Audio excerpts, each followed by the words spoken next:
Barakatah Yahweh, Bahasham Yahweh Shai. Double honors to the apostles, and shalom to all of the Akyam worldwide, man, pushing this truth in sincerity. A very quick sit down, basically touching on humility. This is Proverbs 27:1. Boast not thyself of tomorrow, for thou knowest not what a day may bring forth. The only one that has the answer is Yahweh Ba'ashem Yahweh Shai, because he's in control of the situation.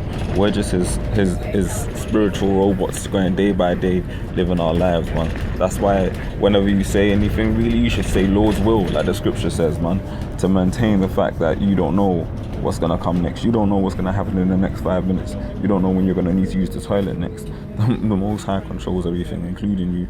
So you, like, just off the back of that, you know, we're literally nothing but the Most High's action figures, and we do what he wants. We have no free will. Verse 2, let another man praise thee, and not thine own mouth, a stranger, and not thine own lips. So in short, don't be out here bigging up yourself, because we're all pieces of shit, man. The scripture says our righteousness is as filthy rags. None of us have any right to say anything, really, man, to uplift ourselves. We're all pieces of shit and only alive really because of Yahweh Shai. Without him, we'd all be dead, man, permanently gone, not only in the spirit but also carnally. Verse 3, a stone is heavy and the sand weighty, but a fool's wrath is heavier than them both. Speaks for itself. Wrath is cruel and anger is outrageous, but who is able to stand before envy? Verse 5, open rebuke is better than secret love. Now, a lot of brothers, a lot of people, I should say, have an issue with the way brothers come across when we speak out in public. Even the way sometimes we, brothers correct each other. Open rebuke is better than secret love, because even though it may not be the most nice, like, it's not the nice way of doing things, man. Rebuking someone openly and harshly, like harsh rebuke, gives you a memory, of what happened when you went off, so you know not to do it again. It's the same way when you get beaten as a child for doing something wrong. You know not to do it again because you know what the consequences are going to be. It's the same thing, man. The scriptures, the law, like there's many laws, like for example the law on killing a homosexual, a witch. Why is that done? So that not only so you extinguish that wickedness from Israel, but so that nobody else gets it in their mind to try that wickedness. Because if you take it as a light thing, then other people are then going to say, well, is it really that serious of an issue? What's the problem? But when you execute swift and harsh judgment upon extreme wickedness, man, it extinguishes the thought of it even coming up in anyone else's mind as a possibility. Open rebuke is better than secret love. It's better for you to hear what you're doing wrong straight up than for a brother to allow you to continue on in that folly and then you be destroyed. Because, hey, man, he could have saved you if he only told you what you was doing wrong. Therefore his blood is partially on your blood is partially on his hands. That's why it's important, man. When you see a brother doing something that's actually off, hey, man, be brotherly and call him up on it, because really that is the love of Yahweh Hashem Yahweh Shai. Faithful are the wounds of a friend, but the kisses of an enemy are deceitful. Hey, you'd rather a friend tell you you're going off than an enemy that allows you to continue going off, sees you fall, and then takes what he needs from you and then gets the fuck out of there. You want a man that's gonna literally call you up on something and suffer with you, man, and help you and help pull you out of the ditch. You want a man that's gonna fall down with you but then help you climb back up, than a man that's gonna let you walk onto the trap, see you fall into that pit and just keep it moving, man. And that's the majority of these people out here, man. Like the scripture said, the kisses of an enemy are deceitful. And these women, like, hey, man, it's not about them right now. But the men, man, the men in this society, man, if they're not in the truth, man, if they're not under the banner of Yahweh Hashem Yahweh Shai, really they're your enemies. And if they're not acting like it, they just don't know it yet. And that's the reality of the situation, man. Anyone outside of this knowledge, man, of Yahweh Hashem Yahweh Shai is not really a brother, man. They're just a friend for an occasion, a friend when they need you for something. But you gotta know who your true brethren are.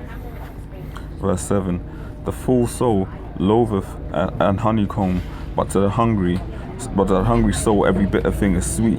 As a bird that wandereth from her nest, so is a man that wandereth from his place. So if you come out of this truth, man, you're like a bird with no nest, no resting place. You're literally just out here flying until you get tired, getting caught with the wind of every strange doctrine. You know, that's why when people come out of this truth, they start to bug out, man. Try to come against the apostles that taught them, go into some Pan-African shit, might even revert back to Christianity or wherever they was in the world, man. But at the end of the day, this truth is the main thing, man, that we have, and it's the thing that's going to carry us through. So it's important to know really where your spiritual home is, in a sense, you know. Ointment and perfume rejoice the heart, so does the sweetness of a man's friend by hearty counsel. I'll read that again. Ointment and perfume rejoice the heart, so does the sweetness of a man's friend by hearty counsel. Hey man, on the basic level, how beautiful and spiritual is it when you're able to actually reason with a man on a likened level to yourself, man, about spiritual things, man. When you get around people that are on your wavelength, man, that you can actually have proper conversations with, that understand where you're coming from, and you feel like, you know, spiritually you get each other, man, and you lock and you interlink, man. That's a beautiful thing. You know, that's what the Brotherhood's made for, because the Brotherhood is a small collection of people that are going through exactly the same shit that you're going through on slightly different levels and variations, but for the most part, you know, it's the same shit. They're down for the same thing that you're down for, and they understand you, man. Because being in this truth, man, we're like the off-scouring, like I've said before. You know, in the whole of London, you got what 15, 16 brothers that are actually, you know, wholeheartedly out there pushing the truth that you can relate to. Other than that, you haven't got like a mass congregation of people you can go to like the Christians do. You don't have a whole Middle Eastern territory of heathens that you can go to and run around rocks like the Arabs do. You literally just have 15 brothers, man, on the whole continent. Well, you know, in the whole country.